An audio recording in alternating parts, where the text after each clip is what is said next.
بسم اللہ الرحمن الرحیم۔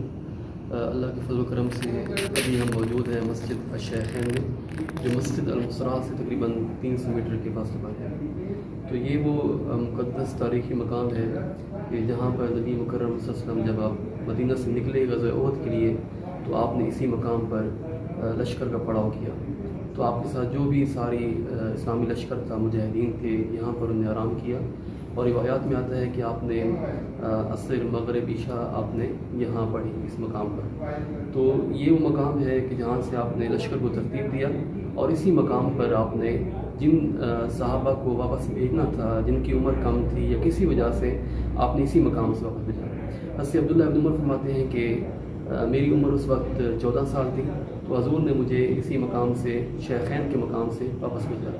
تو اسی طرح سے اسامہ بن زید، ان کی عمر بھی چھوٹی تھی، تو آپ نے بھی اسی مقام پر انہیں واپس بھیجا۔ حضرت ابو سعید الخدری فرماتے ہیں کہ مجھے بھی اسی مقام سے واپس بھیجا گیا۔ تو اس مقام پر آپ نے قیام فرمایا، لشکر کی آپ نے ترتیب دی۔ شیخین یہ ایک مقام کا نام تھا۔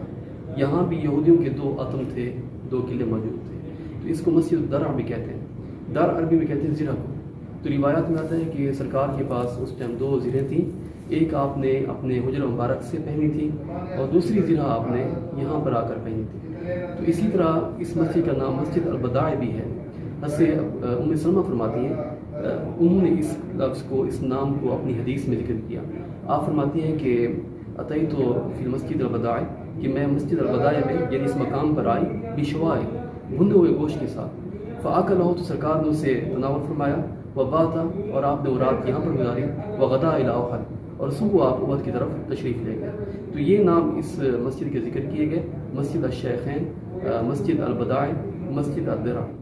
اور یہی وہ مقام ہے جہاں پر عبداللہ ابن ابی نے آپ سے دھوکہ کیا، اور آپ نے اس کے ساتھیوں کو اس کو واپس بھیج دیا، اور آپ نے فرمایا کہ لا نستعین بالمشرکین علی المشرکین، کہ ہم مشرکین کے ذریعے سے مشرکین پر مدد طلب نہیں کریں گے۔ تو آپ نے ان 300 کو، جو لشکر کا تقریباً تہائی حصہ تھے، ان 300 کو اسی مقام سے واپس بھیجا۔ تو یہاں پر ایک لکڑی بھی موجود ہے جسے زنجیروں سے لٹکایا گیا ہے۔ تو پوچھنے پر معلوم ہوا کہ یہ تقریباً جو قدیم مسجد تھی آج سے 500-600 سال پہلے، یہ اس کے محراب میں یہ لکڑ لگی ہوئی تھی، جو ابھی تک انہوں نے محفوظ رکھی ہوئی ہے۔ تو یہ اس کی تاریخی حیثیت ہے۔ اس مقام پر ہم موجود ہیں، اور اللہ سے دعا ہے کہ سرکار کی قدمین کی نسبت سے اللہ تعالیٰ ہماری مغفرت میں، اللہ تعالیٰ ہمیں پاکیزہ ایمان والی زندگی اور ایمان والی موت نصیب